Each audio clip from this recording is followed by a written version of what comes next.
The Mall Serial Killer. Written and performed by Tony Capobianco. Everyday obligations and routines sometimes become anything but ordinary. Seemingly ordinary people can be avatars of real evil, hidden in plain sight. Disguised as a neighbor, a family member, a teacher, a pastor, a churchgoer, or a customer, they prowl about like a lion, looking for someone to devour. Just like a lion, this kind of predator uses its environment to conceal itself from its prey items. Calling other people prey items sounds dehumanizing, because that's exactly what it is. Someone who hunts other humans doesn't see anyone else as an equal. No, he sees all others as an object to be used, consumed, or destroyed. Lydia worked at a sunglass store at the local mall. The mall was near campus. She was 19 years old at the time. Working while going to college was difficult. Difficulties weren't something that had ever stopped her before, and she was determined that they wouldn't stop her then. Taking a full-time course load at the university and working 30 hours a week meant that her plate was full. Selling sunglasses at the mall might not sound like a challenging job, but there's more to it than meets the eye.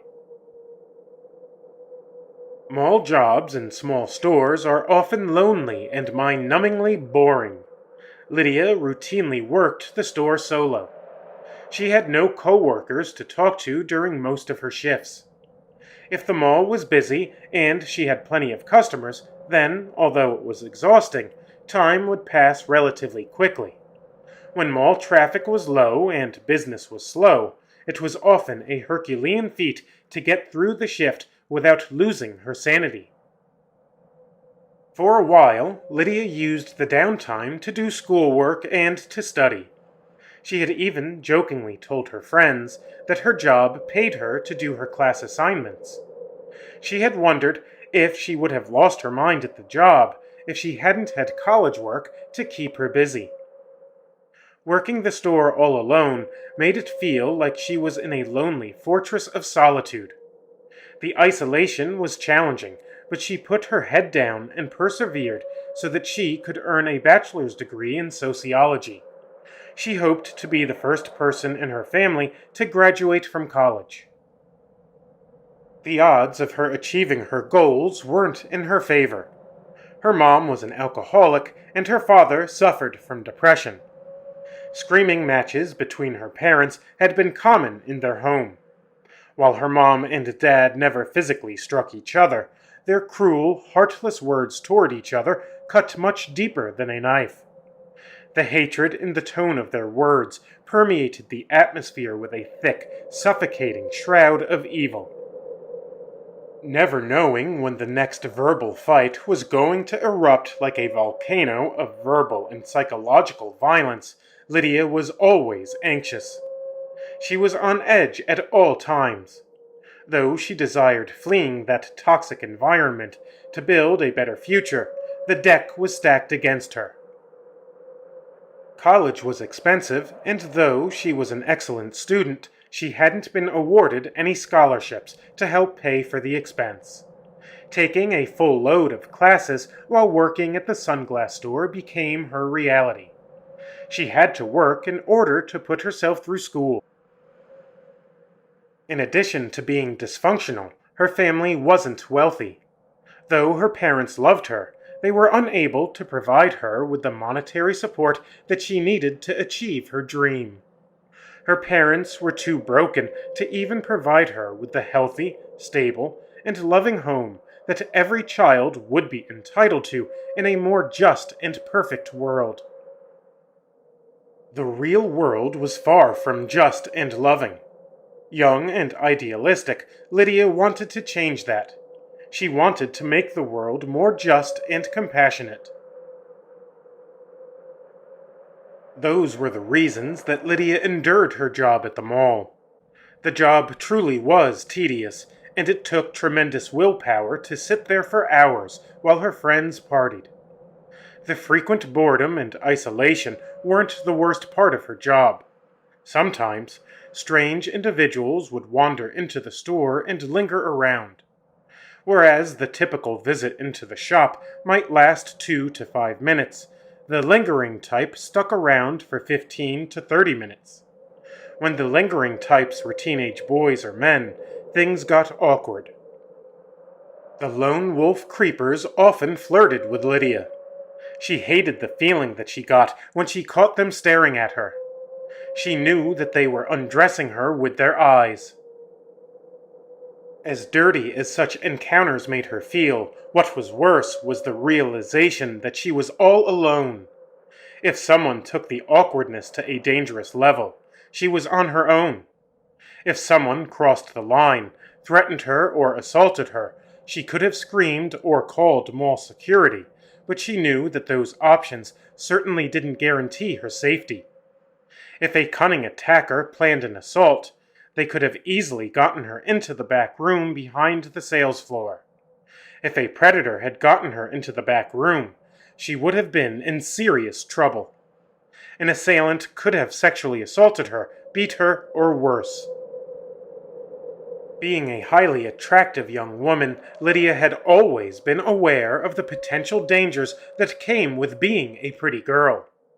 Far from flattering her, every catcall and unwanted advance made her feel uneasy and put her on alert.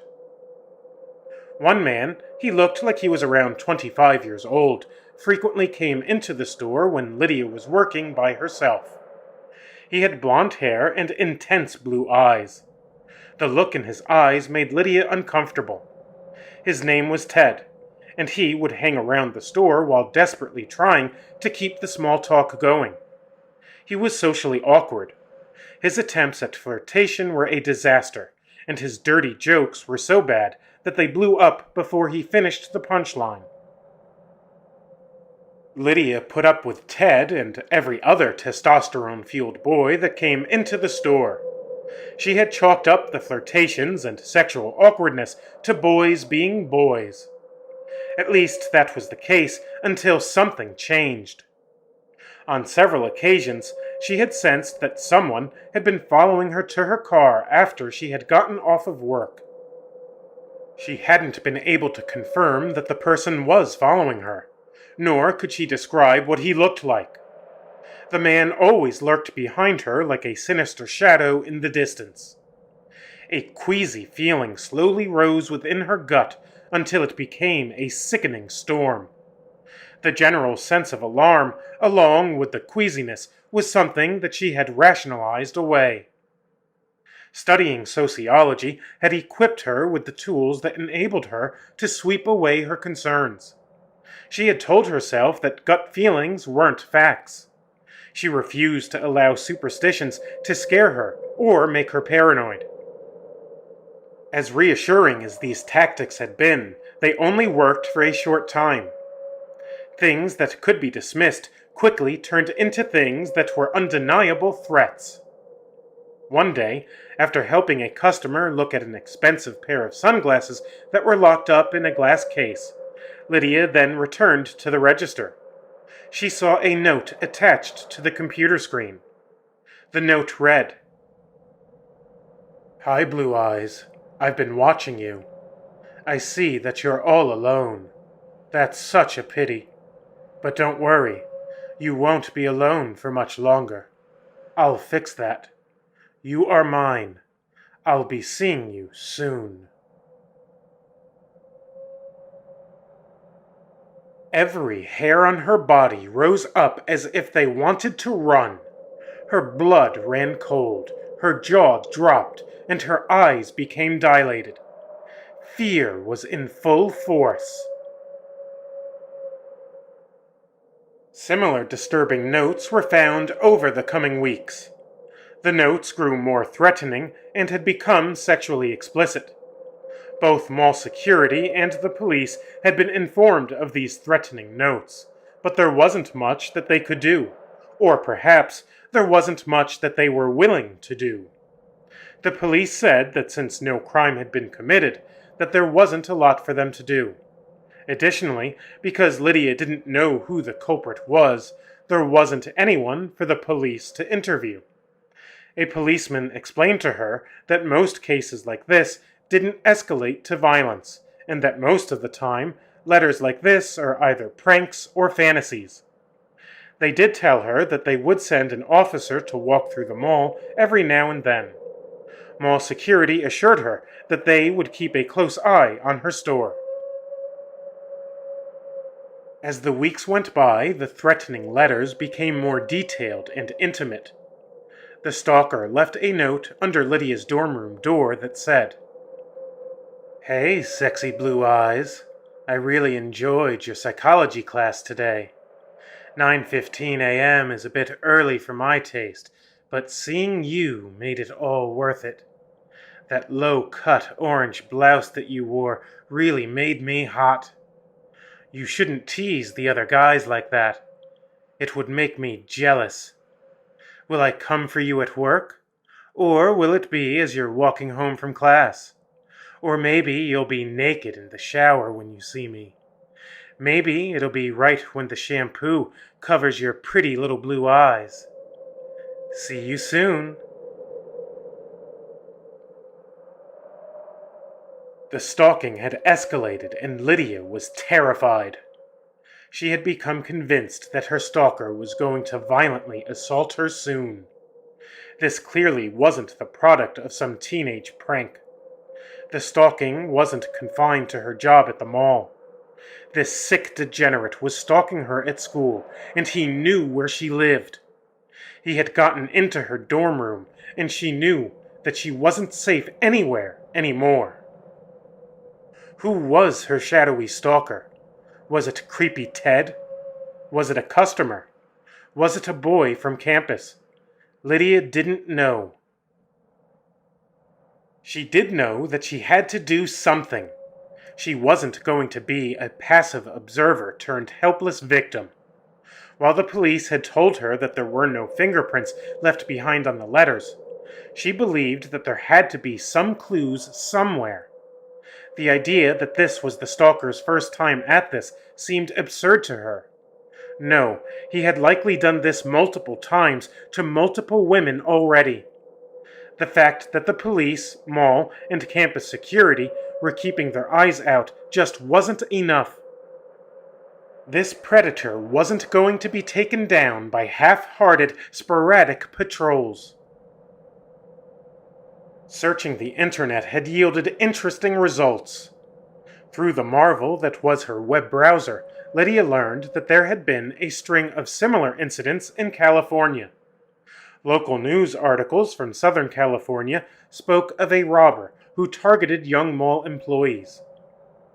A few months later, in Northern California, local articles reported on a series of violent store robberies that had ended in sexual assault. Not only that, but in each case, the killer had chosen a girl that was alone at work. Then, an article from a few months later said that a store robbery had gone bad and ended in sexual assault and murder. The police had apparently come to that conclusion because the robber had used objects of convenience to commit the killing.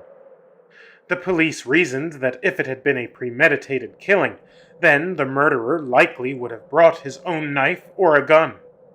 Lydia read of similar reports across California.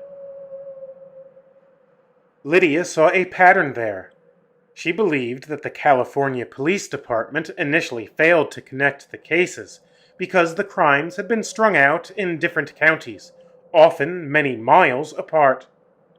The police tend to be very hesitant to attribute murders to a serial killer. That hesitation or cautiousness is understandable. Serial killer cases often cost a tremendous amount of time and manpower in order to reach a resolution. Beyond that, serial killings usually create a media frenzy and fear within the community.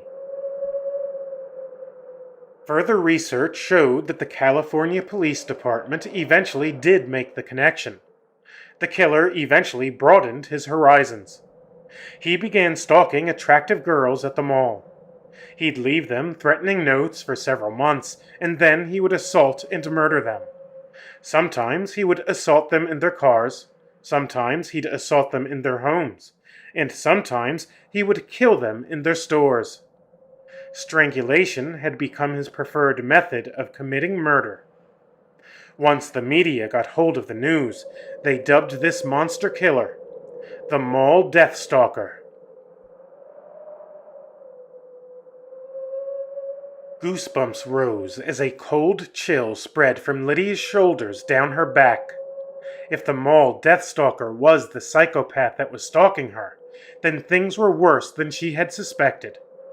It's one thing to suspect that the person stalking you is going to attack you, but it's another thing to suspect that he's a notorious serial killer. The latter would have a lot of experience, and that deadly experience ratchets up the fear and foreboding.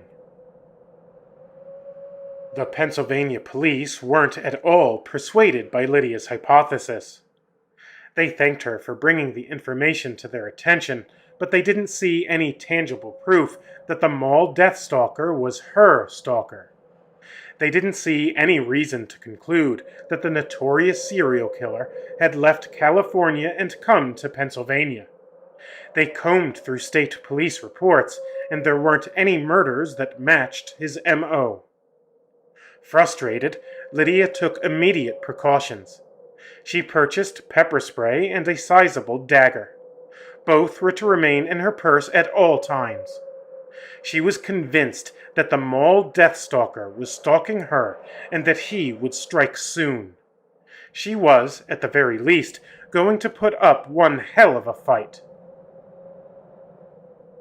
Interestingly, she had grown tired of the uncertainty and wondering if or when the attack would come. Though fear was present with her on a daily basis since the threatening letters began, it was a healthy fear.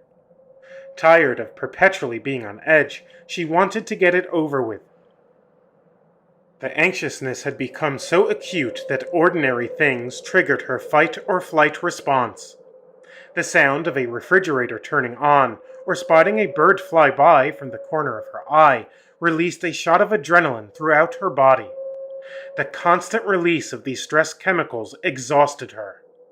She suspected that her stalker wanted to produce these reactions. She had come to believe that he relished in toying with his victims and that he delighted in driving them crazy. As a psychopath, he was a puppet master that got off on pulling a girl's strings before cutting them. Whatever the case may have been, she was done waiting. On a Tuesday night, working the closing shift at the sunglass store, her waiting came to an end. As Lydia was focused on counting the money in the register, from the corner of her eye, she saw the gate to the store close. A man around 6 feet tall stood silently staring at her. He was wearing a black hooded sweatshirt, and the hood was up. He locked the gate. Lydia screamed, but no one could hear her. A neighboring store was blasting music as they cleaned their store. The stalker smirked a sinister smirk. Lydia ran to the back room. The stalker followed. As she grabbed her purse, the stalker threw her to the floor with great violence. With a death grip, her right hand clung to the purse. The stalker slapped her face with the back of his hand. Her nose began to bleed. The stalker's eyes were ice cold and wild. They were the eyes of a shark. As she looked into his eyes, she looked into an abyss. It was as if nothing was behind his eyes. The nothingness conveyed a great and terrible evil. The sinister stalker continued to straddle her as he began to touch her over her clothes. He breathed heavily and said, "Hello, Blue Eyes. I've been waiting so long for this moment." As Lydia pulled the can of pepper spray out of her purse, she said, "So have I." Lydia quickly pointed the can at his face and sprayed him full force. The spray covered his eyes. The burning sensation made the attacker angry. He swung blindly, but he managed to punch her in her face. He hit her once, then twice. The metallic taste of blood trickled down Lydia's throat. It was do or die time. Instead of shutting down in shock, the taste of her own blood had made her more determined. The adrenaline not only prevented her from feeling the pain caused by the beating, but it enabled her to focus. She had the focus of an athlete in the zone. She had tunnel vision, and she saw precisely what she must do. She slid her hand back into her purse, and she took out a dagger. She took the dagger and slashed his face. The knife left a long, deep gash across the left side of his face. Then she thrust her sharp dagger into the chest of her attacker. He leaned away from her and collapsed to the floor.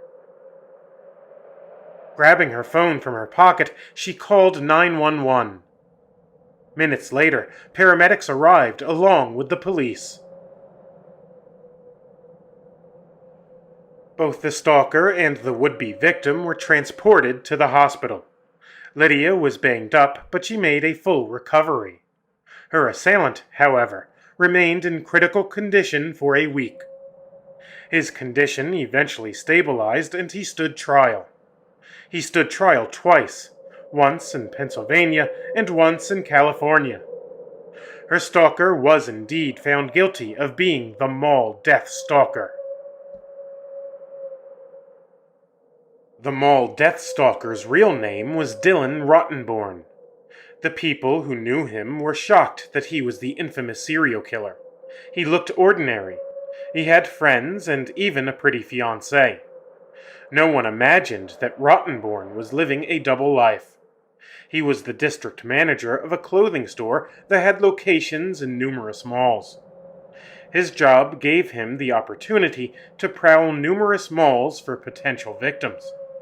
The 32-year-old district manager hid in plain sight as he stalked innocent young women. The ordeal changed Lydia's life. She continued to study sociology, but she added a second major in criminology. She then got her master's in criminology. With the same dogged determination that helped her discover, survive, and then take down the Mall Death Stalker, she pursued a career in the FBI. The FBI accepted her application, and she quickly ascended to the top of her class at the FBI Academy in Quantico. She became Special Agent Lydia Marsh. Her exceptional skills earned her a place at Moon Mist Division. The Mall Death Stalker inadvertently created one of the best FBI agents that the Bureau has known. The traumatizing, life-changing events weighed heavily on Lydia's mind as she replayed them over and over again. The news that Dylan Rottenborn, the Mall Death Stalker, had been broken out of jail shook her to the core. Had the master broken him out of prison? She wasn't sure, but she strongly suspected that he at least had something to do with it. After the way the master had used her ex-boyfriend, or rather, the body of her ex-boyfriend to attack her, she knew that all bets were off. Any and every conceivable attack was possible. While Rottenborn was a manipulative psychopath, the master was the supreme manipulator. Dealing with a human monster was one thing, but dealing with a powerful, authentic, undead monster was something else entirely. The master was hunting her and her team. Now, the acute anxiousness that she once felt when she had been stalked in college had returned. Despite all of her training, she was on edge. Once again, the slightest unexpected movement or noise released her stress responses. Adrenaline kicked in frequently and without normal cause. Now that her old stalker was on the loose, her anxiety would be heightened even more. She had no doubt that the Mall Death Stalker would try to track her down. She wondered if the master had turned him. If he had become a vampire, then he would be even more deadly. If her old foe did show up again, things would be different this time. Unlike her first battle with the Mole Death Stalker, she wasn't on her own anymore. No longer was she a vulnerable young college girl. Now, she was a member of an elite, secret FBI division that hunted literal supernatural monsters. The Moonmist team was her family. Her best friend happened to be a descendant of a legendary ancient order born with powerful psychic abilities.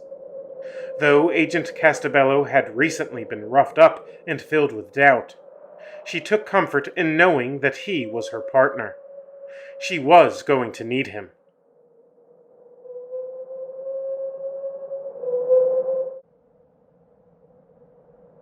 Down in a Grave. Written and performed by Tony Capobianco.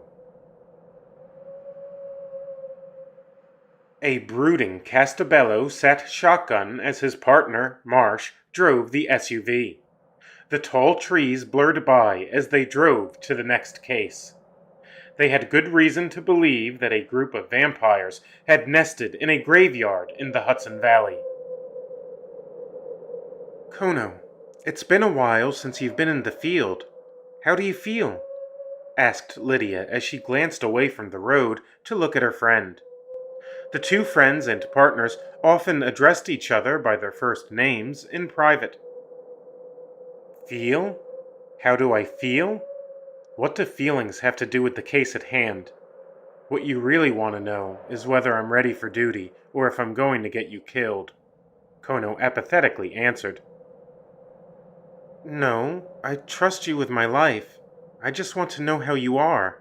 I know you've gone through a lot, and it's okay to not be okay.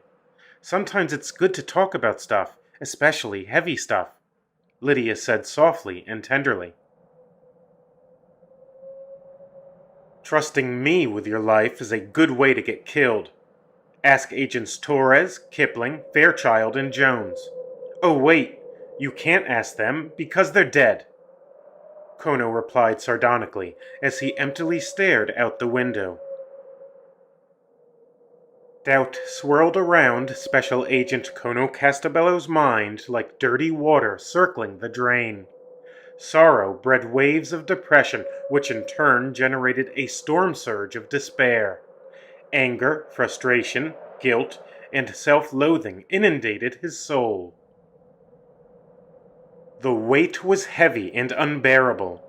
The totality of his defeat at Bat Cave had broken him. The Master had thrashed him so severely that he had been at death's door. Good FBI agents were lost that day. The Master and his vampire minions had killed them in a truly horrific manner. Kono felt responsible for the whole disaster. The gruesome images and sounds from that day had been seared into his memory. Although the Master hadn't succeeded in killing Kono, he certainly had left his mark. It was as if he had branded him with evil. The typically calm, self-assured, optimistic, and witty Castabello was now anxious, self-doubting, pessimistic, and somber. This melancholy state of mind was quite alien to him. As an FBI agent, he knew that his current mental state was unacceptable for field work. He recognized that going out into the field in such a chaotic state would make him a danger to himself, to his partner, to his team, and potentially to civilians. In the line of duty, hesitation and doubt can be the difference between life and death. Even a tiny, momentary hesitation could cost him his life or the life of another agent. Law enforcement officers often speak of gut instincts and having a hunch. Kono had reasoned that instincts and hunches were the product of years of studying, on-the-job experience, and keen observation. For him, gut instinct was the result of the subconscious mind's lightning-fast processing of subtle clues and observations that the conscious mind wasn't aware of. Subtle details of someone's body language or tone of voice can give an investigator information that would normally go unnoticed without training and experience. Kono surmised that the mind analyzes such details even when the person isn't aware of it, and that the results of the silent processing manifests in the form of a gut instinct or a hunch. The human brain is a fascinating organ, and when it comes to understanding it, science is only in its infancy. Kono was so riddled with doubt that he even questioned his former understanding of the origins of hunches. The maddening cacophony of confusion was not without reason. Over the past year, a veil had been lifted and a whole new world had been revealed to him. Not only had he glimpsed a previously unseen reality, but he had been thrust right into the middle of it. He had always been a practical and rational person. He never attributed to the supernatural or superstition what could be attributed to the natural. Then he encountered Tut, the undead terror serial killer. Lydia Marsh, Moon Mist Division, a secret portal to another world, vampires, and the story of the Kaibo. From that point on, everything changed forever. Once certain things are seen, they can't be unseen.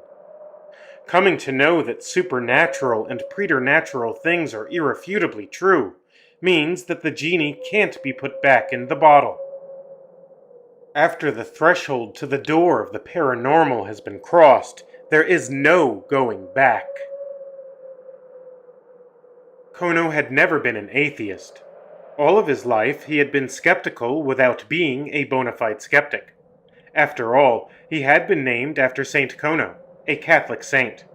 Saint Kono is a lesser-known saint that is the patron saint of a small town in Italy where his Italian ancestors were from. Having been baptized and raised Catholic from birth, he had always lived in a mysterious world. His world was a world with God, angels, demons, ghosts, and miracles. While he believed in the reality of such extraordinary things, he compartmentalized those beliefs. To his mind, those things had more to do with theology and faith than they did with everyday experience. He had never seen a ghost, an angel, or a demon, and he never expected that he would ever see such spirits. In a sense, he perceived two separate worlds. One was the real, everyday world in which everyone lived, and the other was the world of faith. These worlds weren't opposed to one another, but they were distinct. He thought of these worlds as essentially being two real places that often operated in the same space, but in different dimensions. That was a worldview that had served him well for nearly 3 decades. Then he crossed the threshold to the world of the paranormal, and the lifting of the veil blew up his understanding of the world. In a short span of time, he had been forced to face a new and true super-reality. This jarring new reality included the existence of immortal vampires, witches, magic, and mystical portals to other worlds. Oh, and if that wasn't enough, he learned that there was an ancient lineage of psychically powerful vampire hunters, and he was part of that exalted dynasty. Kono hadn't had the time to sufficiently wrestle with the implications of this new reality.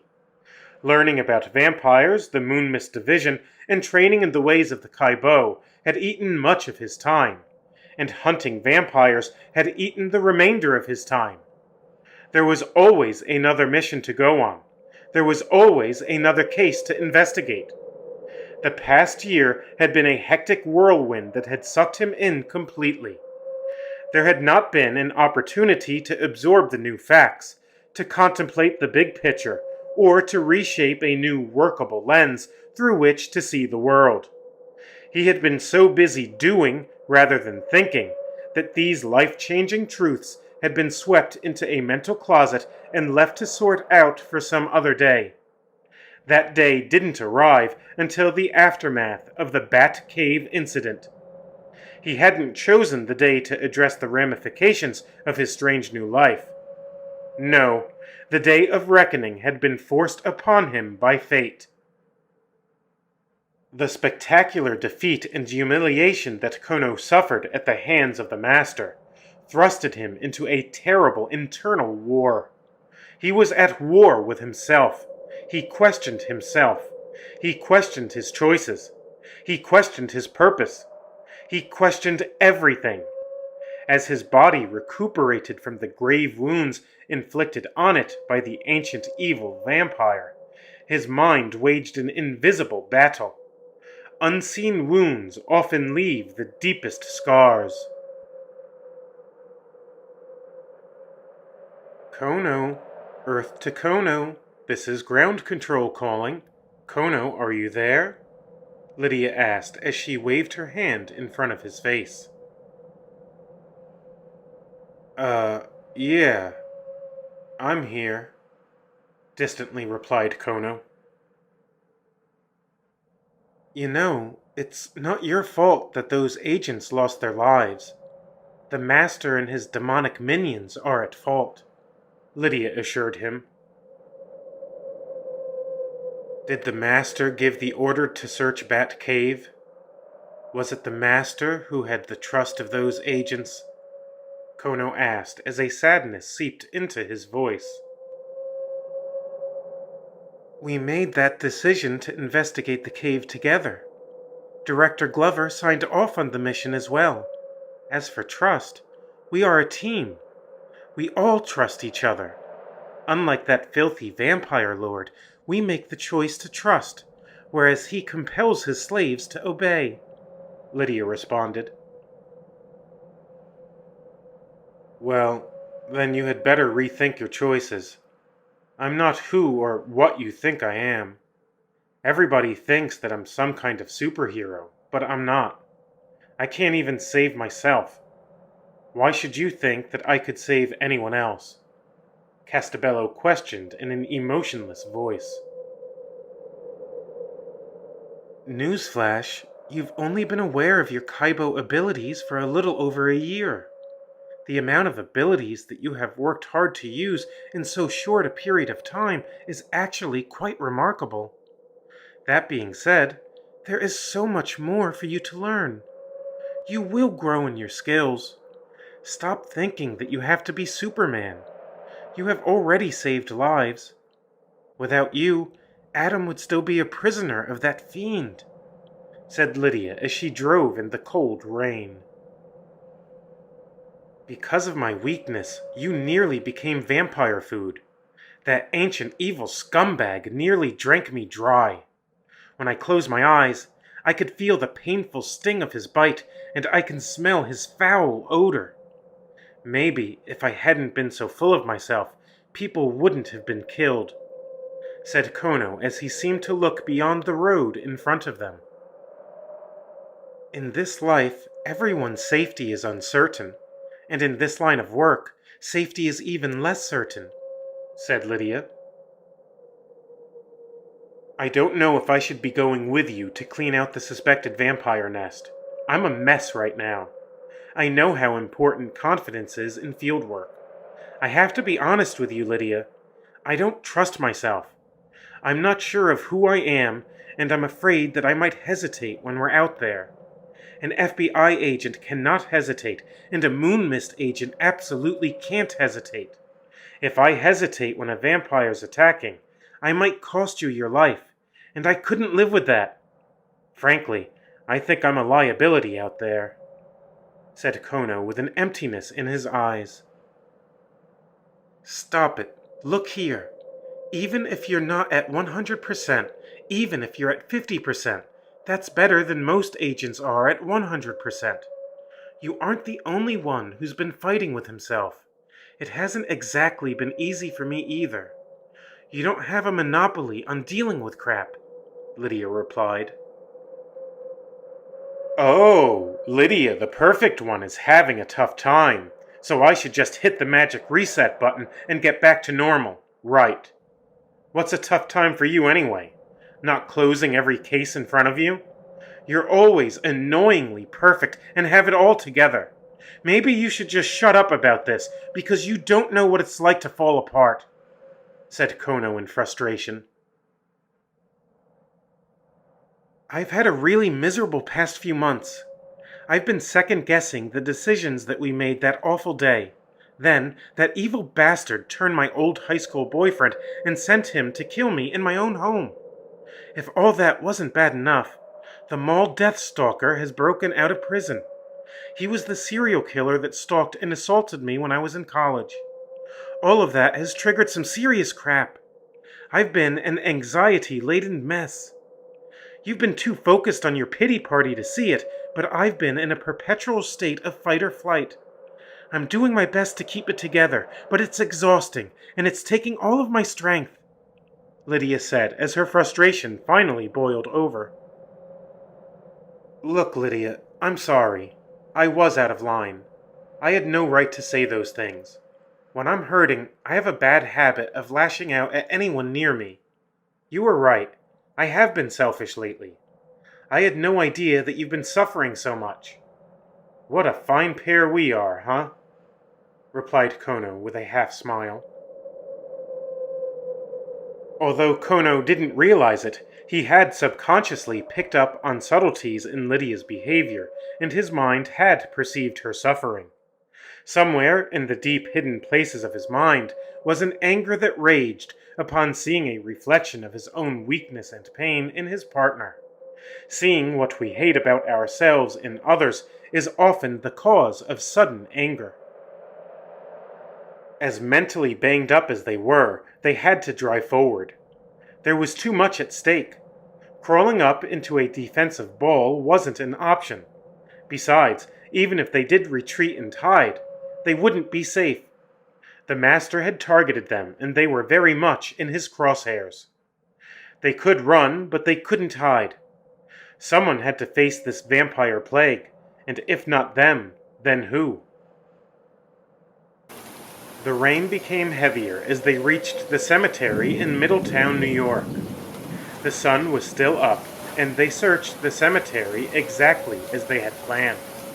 They were not going to repeat the mistakes that they had made at Bat Cave.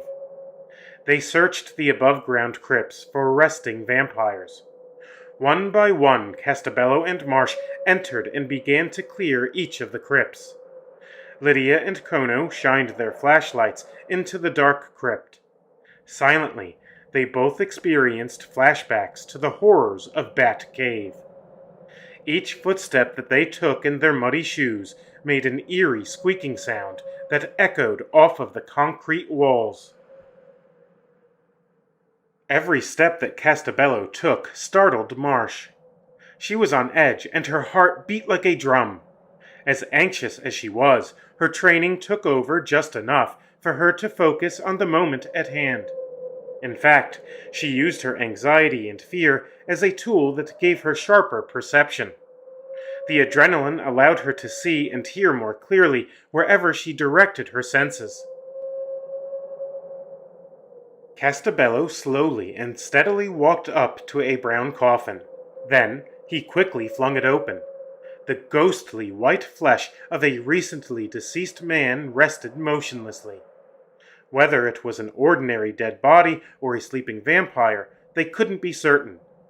This was New York, and above-ground crypts weren't as common as they were in New Orleans. The crypts in this cemetery were designed to temporarily hold the bodies of deceased loved ones until a proper in-the-ground burial could be held. To determine if a body was still human or had become a vampire, the agents used a handy method. They took out their smartphones and turned on the camera. If the body was seen through the lens of the phone, then it was an ordinary corpse. If, on the other hand, no body appeared on the phone, then they had themselves a blood-sucking vampire. Lydia raised her phone and pointed it towards the dead body. Castabello stood alert with a wooden stake in his right hand. She peered into the viewfinder of her phone and saw the pale-skinned, middle-aged man. He wasn't a vampire. She sighed in relief as her heart calmed down. That particular crypt was clear. As the rain eased, a gloomy fog began to set in. They were in the Hudson Valley, and it was not unusual for fog to settle in after a period of rain. The creepy fog rolled over the tombstones, and it enshrouded the crypts. A red fox called out in the distance. The pale fog in a cemetery is eerie on its own, but it's infinitely more eerie and unsettling when you're hunting for a vampire nest. It gave the atmosphere the classic monster movie feel, but this wasn't a movie. This was real. Marsh looked at Castabello and said, "Great. Fog again. Just what we needed. Why does it always have to be foggy when we're on the hunt?" Castabello shrugged his shoulders and answered, "I don't know. I actually like the fog. I find a certain comfort in it." Marsh rolled her eyes and replied, "Okay, Vincent Price." Side by side, Castabello and Marsh walked up a slight hill towards the next crypt. The fog caused them to look like two mysterious figures passing through a mysterious world. The sun hadn't yet set for the day, but they didn't let their guard down, because they weren't certain if the clouds and fog offered the vampires enough protection to wander outside. If the horror of the Bat Cave incident had taught them anything, it was that vampires can be active in the day if they are protected from the sun. Their hearts accelerated as they slowed down before the entrance of the crypt. Castabello nodded at Marsh as he opened the door to the crypt. This crypt held no coffin. It was empty. Once again, their hearts returned to a more normal pace. The fog thickened as the two Moon Mist agents walked toward the neighboring crypt. Castabello briefly thought that he sensed the presence of danger or evil, but he dismissed it on account of the fact that his feelings were all out of whack. The doubt, guilt, sorrow, and depression that he had been feeling clouded his mind. His judgment had become as foggy as the ominous landscape that surrounded them. Once again, Castabello nodded at Marsh and then opened the door to the crypt. Marsh went inside first, and Castabello then followed. The fog also followed them inside of the spooky crypt. Their hearts raced again. This time Marsh quickly opened the coffin as Castabello got his camera ready on his phone. A woman, around 30 years old, rested in the coffin. She had been very pretty. Her skin looked pale and smooth, but there was a disturbing hint of color. The color could have been attributed to the work of the mortician, but they wouldn't be sure until they checked the camera. Castabello took a heavy breath and pointed the camera at the young woman's corpse. The viewfinder was empty. Her body didn't show up in the camera. That meant that she cast no reflection in a mirror. Castabello yelled, "She's a vampire! Slay away! Repeat, slay away!" As Marsh whipped her wooden stake through the air, the vampire's eyes opened up. The undead fiend opened her mouth and hissed as her two sharp fangs glistened from the light of the flashlight.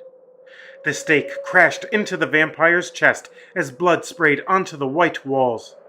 The tip of the stake had barely pierced the undead creature's heart. The vampire screeched in pain and fear as Marsh began to hammer the stake deeper into its heart. She wasn't going to stop until the stake went through the monster's heart. After 3 hard blows, the stake went all the way through the vampire's heart. Then, the undead body combusted in flames. Within several minutes, nothing but ashes remained. The fire had briefly burned incredibly hot as it intensely raged. Then it went out as quickly as it had roared to life. The life of the fire had marked the final end of the vampire. While they had hoped to find an entire nest of vampires sleeping the sleep of the undead, it wasn't a total loss. They had at least slain one damned creature of the night. Additionally, they had seen the layout of the cemetery by the light of day, and that would aid their efforts come nightfall. Castabello and Marsh decided that they would return at nightfall. The reports that they had received strongly suggested that there was more than one vampire prowling this cemetery. Though their advantage was lost at night, they had a task that needed to be completed. Castabello and Marsh left to go clean themselves up and to grab something to eat. They returned at around 11 p.m. Since it was nighttime and they didn't expect to come across any living people at the cemetery, Castabello switched his clothes. He had traded his usual FBI attire for his Kaibo vestments. He dressed not for an investigation, but for battle. The fog continued to enshroud the graveyard, just as death had enshrouded the bodies that were laid to rest there. Some bodies, however, were not at rest. Some bodies had been cursed as foul vampires. Lydia Marsh and Kono Castabello wore headlamps upon their heads. She carried a crossbow and he held a stake in his right hand as he kept his left hand free to use his Kaibo powers if need be. If the vampires were around, they would find the vampires, or the vampires would find them. As the Moon Mist agents walked through the dark and foggy graveyard, coyotes howled in the distance. The tension in the atmosphere was palpable. Castabello did his best to silence his doubts and suppress his fear. Vampires sense fear and anxiety. Those emotions, or the chemicals that cause them, are like catnip to a vampire. Walking around with depression, despair, anxiety, and fear is like chumming the water for these shark-like vampires. As Castabello and Marsh walked through the graveyard, they hadn't heard anything. It was dead silent. Suddenly, the sound of someone running was heard. Castabello and Marsh briefly looked at each other to affirm what each of them had heard. Then they moved their heads to shine their headlamps on the source of the sound. For an instant, they saw a dark silhouette rapidly move from left to right. They weren't able to keep the light on the figure. As they were focused on one area, the sound of someone running came from behind them. The agents whipped around and looked behind them. The beams of light from their headlamps frantically searched here and there. Still, they hadn't seen who or what was running in the graveyard. Marsh felt her heart thumping in her chest. Over the past few months, she had been on edge under normal conditions, but now she was under real duress. Her adrenaline pumped through her body. She had no intention of running. She was ready to fight, and she wanted to fight right now. Anger rose up in her like a sea monster rises from the sea. The sound of the pitter-patter of running feet came from the distance in all directions. The rushing footsteps drew closer. It sounded like they were being surrounded. Finally, the pale faces of their foes could be seen. Their dead, white skin blended in with the fog. These vile predators were on the hunt, and the agents were on the menu. There were 4 vampires, 1 man and 3 women. They snarled and growled as they began to close the circle around the 2 agents. Castabello raised his left hand, opened it, and then tightly closed it. He was trying to use his Kaibo powers to choke the vampire from a safe distance. Something was wrong. It had no effect. Nothing happened. Castabello was shocked. Since he had learned to use these abilities, he had never failed to use them at will. The red-headed female vampire charged toward him. He opened his hand, kept it flat, with his fingers pointed to the sky. It resembled the typical motion to stop or hold still. Yet again, it had 0 effect. The red-haired vampire crashed into him. The force of her attack made him fall backward into an open grave. He was 6 feet under. He began to panic. The inability to use his Kaibo powers was the last straw. He felt helpless and impotent. The red-haired vampire jumped into the open grave to finish Castabello off. His emotional meltdown excited her to the point of frenzy. As she lunged at Castabello, he screamed at the top of his lungs and violently drove the wooden stake into her body. He hadn't struck her heart, though. He had put the stake into her stomach, and he didn't care that he had missed the target. He was so filled with rage that he only cared about stabbing her again and again. He thrust the stake into her stomach 31 times. Each strike made the demonic creature scream and bleed. Finally, on the 32nd strike, he plunged the stake straight through her heart. The vampire exploded all over Castabello. Meanwhile, 3 vampires closed in on Marsh. She exhaled deeply, squeezed the trigger of the crossbow, and shot the male vampire right through the heart. His body spontaneously combusted. Marsh then pointed at the dark-haired female vampire and pulled the trigger. The wooden arrow hit the bullseye, and she too spontaneously combusted. In the blink of an eye, Marsh adjusted her sights onto the last remaining vampire and pulled the trigger. The arrow whistled through the air, but this time she missed. The vampire charged toward Marsh and knocked the crossbow out of her hands. The vampire then slapped Marsh with the back of her hand. The force knocked Marsh down to the muddy ground. Castabello tried to climb out of the grave, but he couldn't. Not only wasn't there anything to grab a solid hold of, but the grave was muddy. The more forceful he was in his attempts to climb his way out, the more he slipped. He knew that Marsh was in trouble, and he was unable to help her. Again, he felt powerless. His partner was fighting for her life, and there was nothing he could do to help. Dazed and with a bloody nose, Marsh began to pick herself up off of the ground. The vampire charged at her like a hellhound. As the vampire reached Marsh, Marsh used a judo move on the vamp. The move used the vamp's own speed, power, and momentum against it, and rolled it into the open grave. Castabello locked his eyes on the falling vamp, and thrust his stake through its unholy ribcage as it was in mid-air. The last vamp exploded into bits and pieces. "Hey, Marsh, are you all right?" asked Castabello. "Yeah, I'll live. How are you?" an exhausted Marsh asked. "Well, I'm down in a grave," replied Castabello. "Nothing to worry about then. Down in a grave, nothing matters," said Marsh with a delirious chuckle. "Maybe so, but I'm not ready to make this my permanent residence quite yet. So, give me a hand and get me out of this bloody pit," said Castabello as he wiped vampire remains out of his hair. Marsh found some rope and got him out of the muddy grave.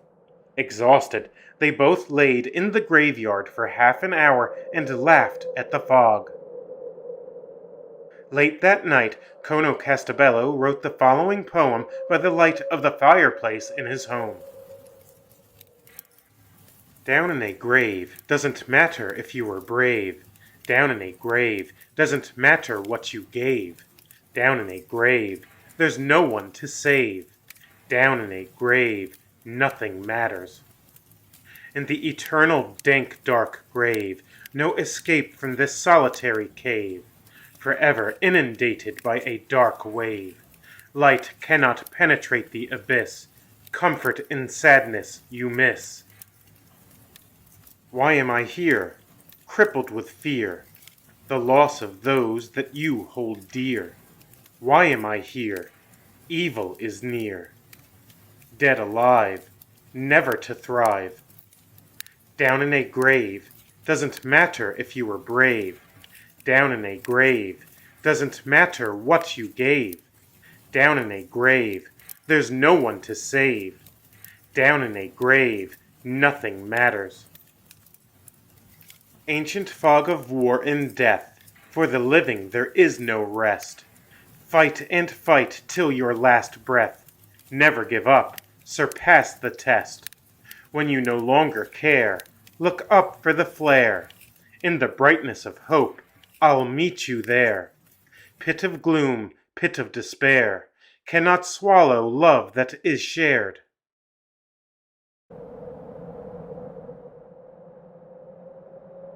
The Return of the Mall Death Stalker. Written and performed by Tony Capobianco.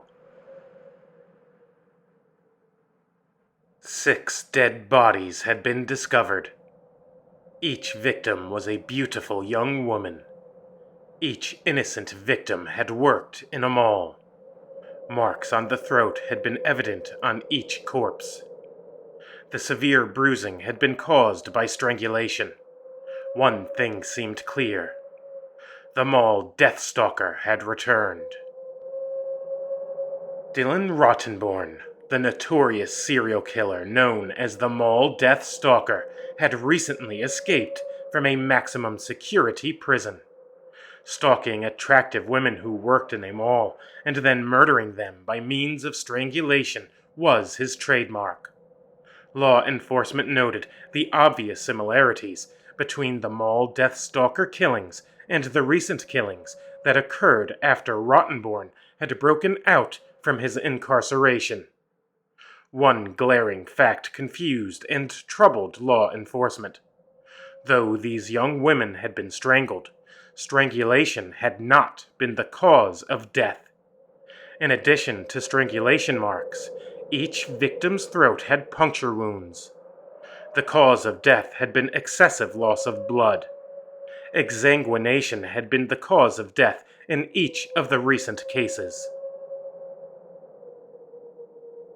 As strange as the exsanguination of the bodies seemed, what was stranger still was the fact that most of the blood had been absent from the scene of the crime. Dylan Rottenborn had never done anything like that in the past. Had he evolved as a serial killer? Was this the gruesome work of the Mall Death Stalker? Law enforcement wasn't sure what the answers to these questions were.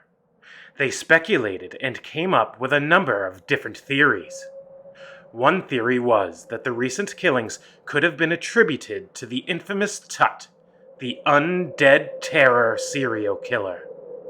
Tut notoriously drained all of the blood from his victims, and like the Mall Death Stalker, he too selected attractive young women to hunt. Tut, however, didn't specifically target mall employees, terrorize them over time, and then strangle them to death.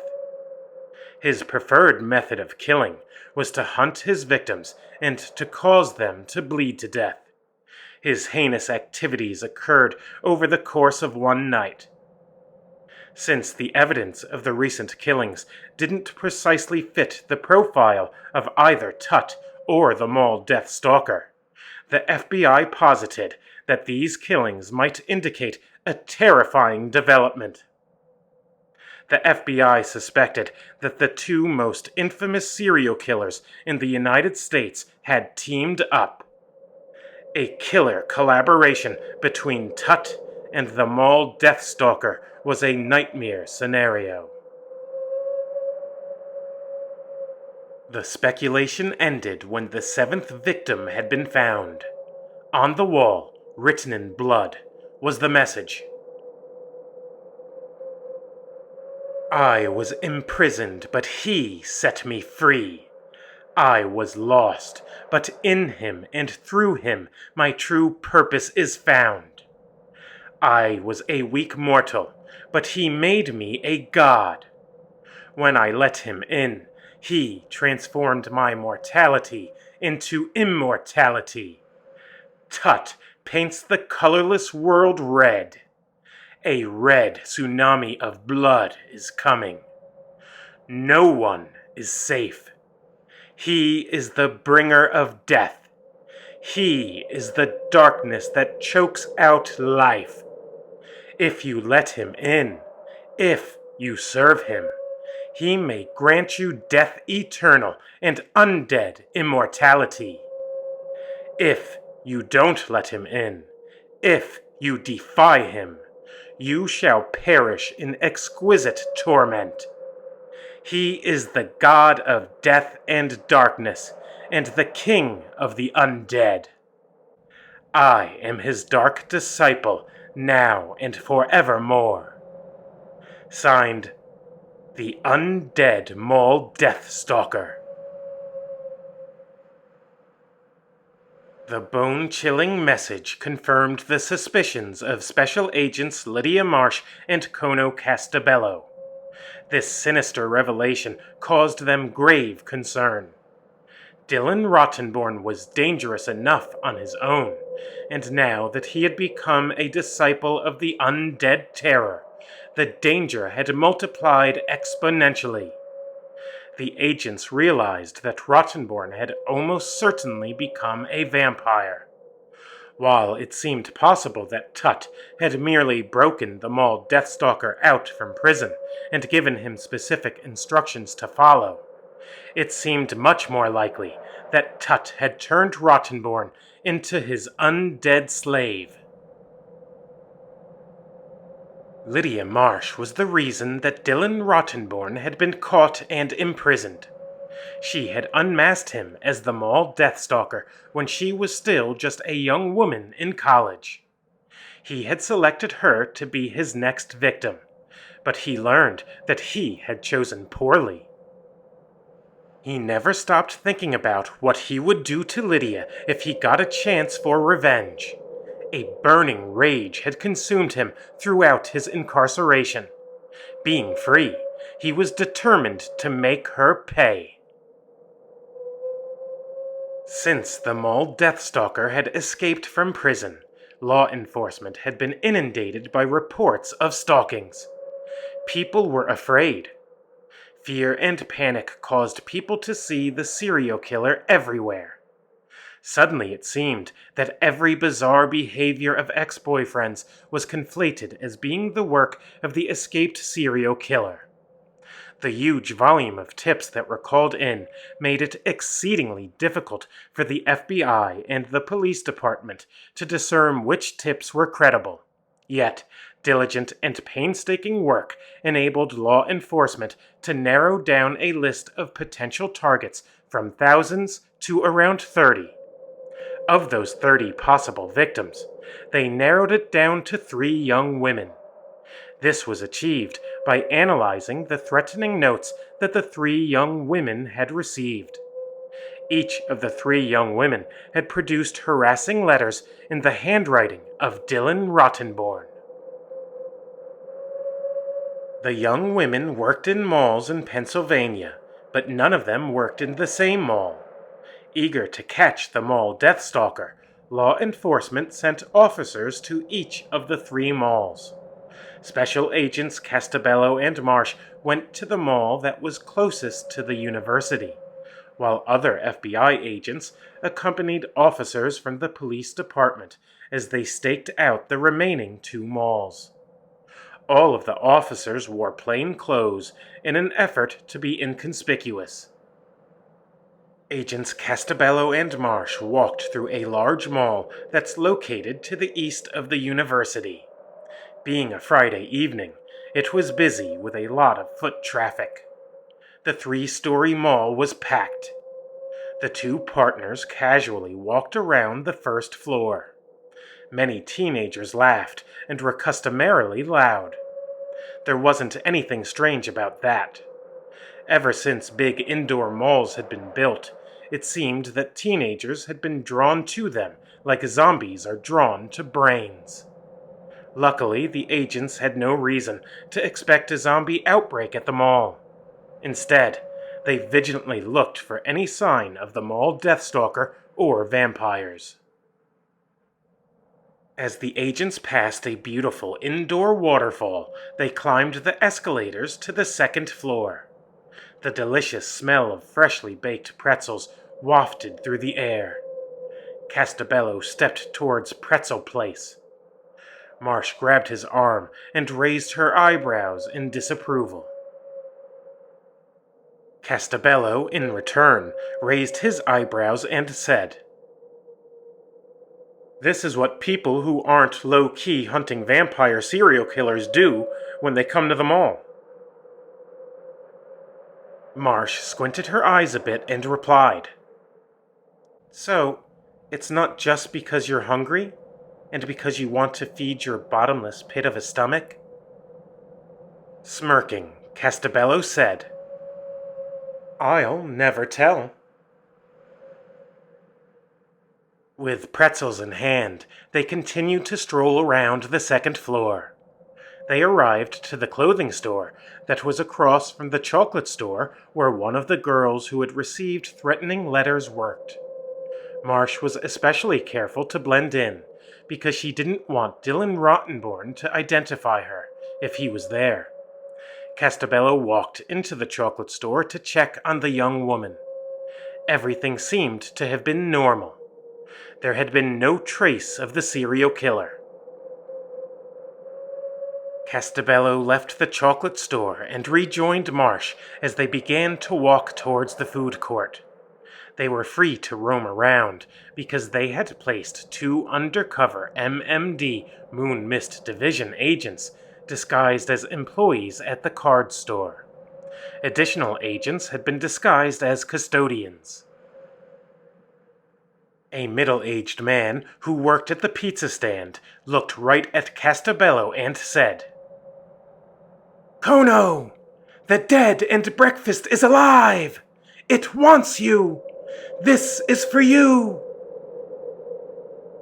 The man then raised a pizza cutter and violently slashed the throat of a customer. Screams erupted in the food court. This wasn't the sound of kids playing around. These were terrible, blood-curdling screams. The panicked crowd ran out of the food court. Castabello and Marsh pushed through the frightened mob of people. They were like 2 fish swimming up a powerful stream. A motionless body, collapsed on the floor, was engulfed in a pool of blood. That kind of blood loss meant that the young man was dead. Marsh checked the man's vitals and called for an ambulance. The deranged manager of the pizza store ran to the back room of the store. Castabello fought his way through the panicked crowd, leapt over the counter, and followed the madman into the back room. The piercing eyes of Castabello became dilated as he saw that 2 employees from the pizza place had also been murdered. One victim had been stabbed in the eye with an ice pick. The top half of the other employee was stuffed inside of the pizza oven. The smell of burnt flesh caused Castabello to gag. He cleared the pizza place and went through the back exit where the employees typically took out the garbage and started to search the back corridors. It was eerily silent. Suddenly, a cry called out. The homicidal pizza man had thrown a young female employee from another restaurant against the wall. He took his pizza cutter and slashed at her. The girl's arm had been sliced open as she had defensively raised it. The psychopath restrained her right arm with one hand while he raised his pizza cutter with his other hand. Just as he began to whip the weapon down, 2 shots were fired. Castabello shot the attacker in the back. If he had fired a second later, the girl's neck would have been sliced open.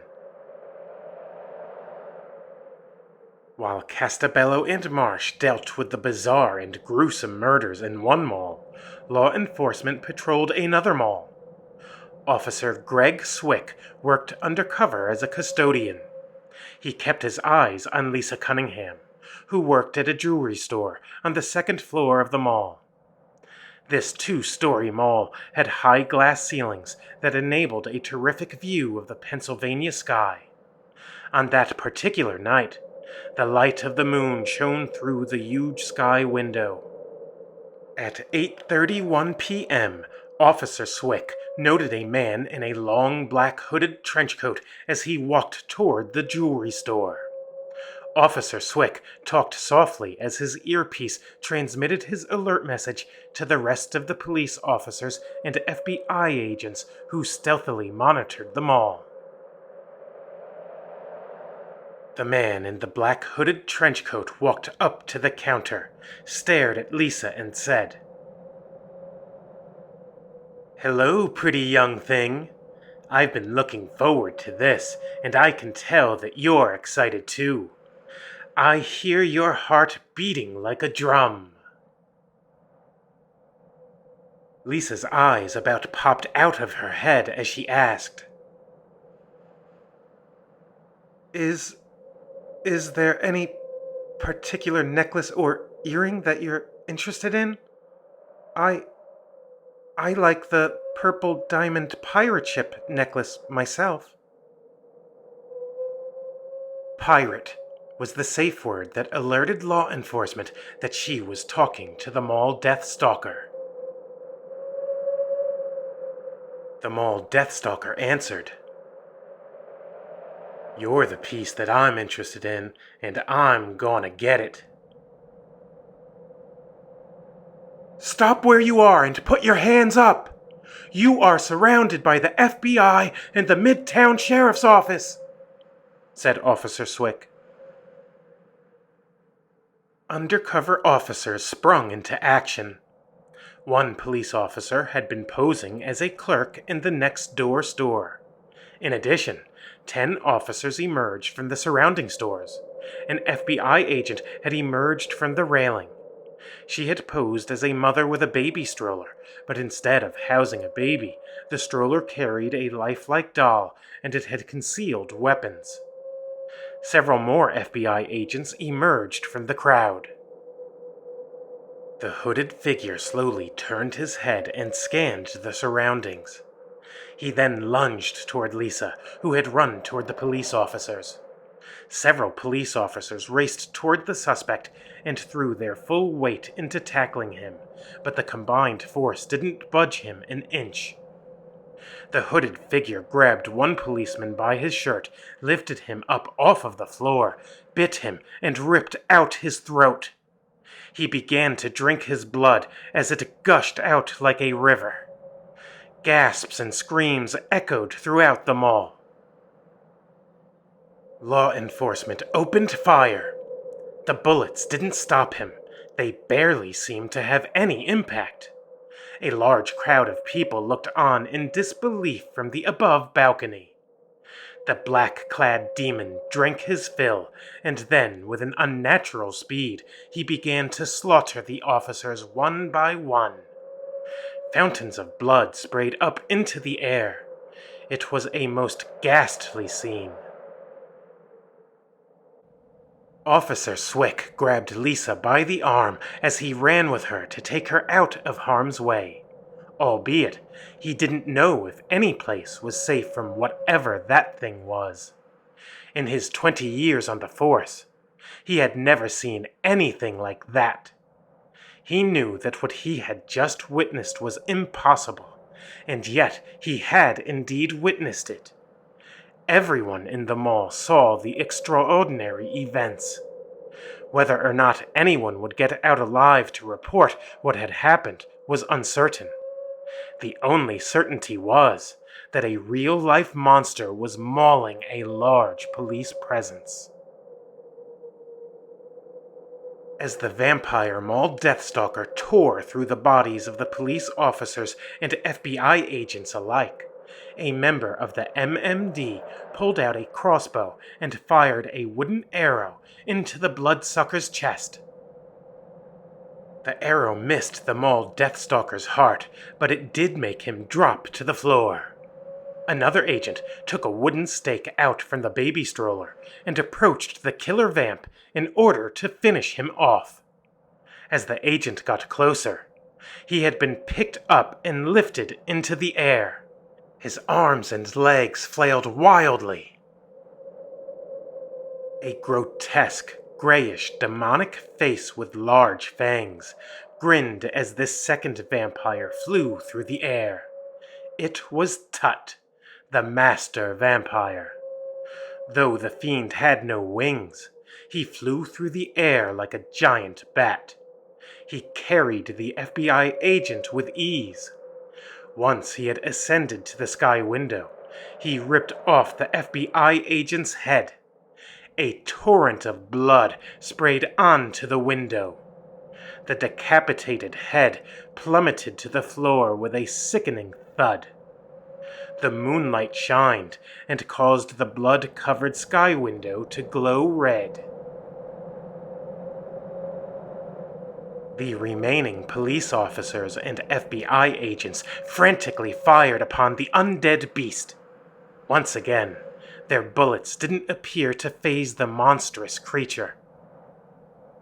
The crowd of people had thought that they were safe on the second floor. They had been gravely mistaken.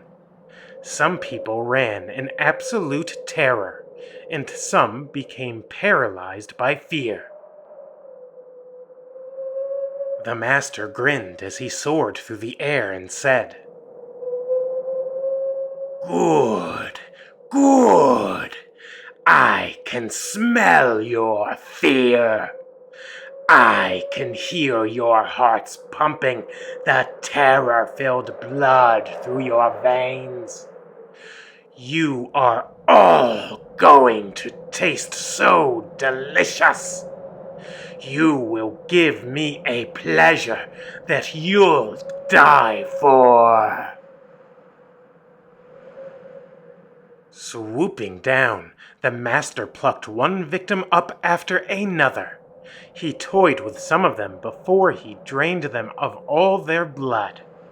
One moment, he would walk slowly and methodically as he hunted down the remaining members of law enforcement, and the next, he'd run as fast as a flash of light as he disemboweled an innocent civilian. Then, when he pleased, he'd return to terrorizing people through flight. The mall Deathstalker, having been saved by the master, bit into the neck of a victim and drank every last drop of the life-giving blood. The fresh blood worked quickly as it began restoring his health. He went from one victim to the next until there was no living body left. Both he and the master had entered into a euphoric feeding frenzy.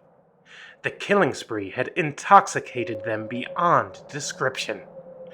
Dylan Rottenborn had never felt a high like that before.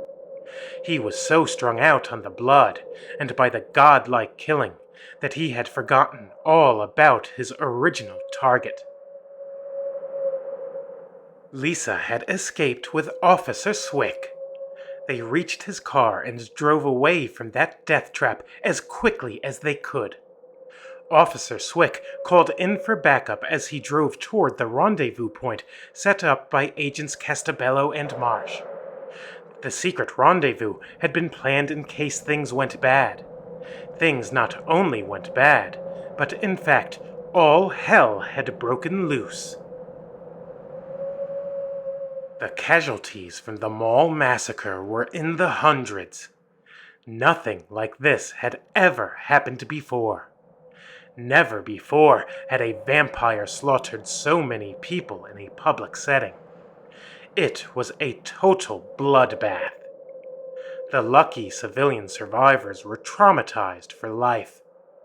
They couldn't believe what they had seen, or what they had been through.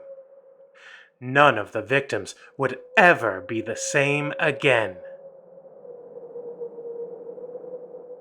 By the time Castabello and Marsh arrived with backup, the master and his apprentice had departed into the night. What the two vampires left behind was a trail of terror and a message. Written in blood on the moonlit sky window were the words,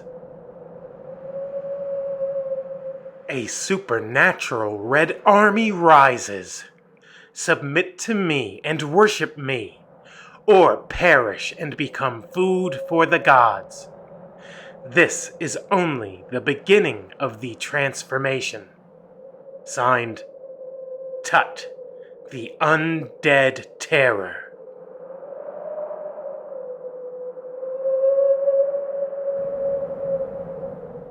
I hope that you enjoyed your stay here at the Haunted Half Moon Inn. The Master requests that you consider supporting me and the inn by becoming a slave. A patron of mine on Patreon. The Half Moon Inn needs your support to keep the doors open. You wouldn't want the residents here to feel forgotten and abandoned, would you? Creating quality scary stories to share with you is very important to me. Running this inn of horror is a passion of mine, and I would truly appreciate your support. The world is hurting. It needs more horror. Help me to heal the world through horror. Together, with your help, we could haunt this world one home at a time. Until next time, always remember, just because you don't see them doesn't mean that they aren't there.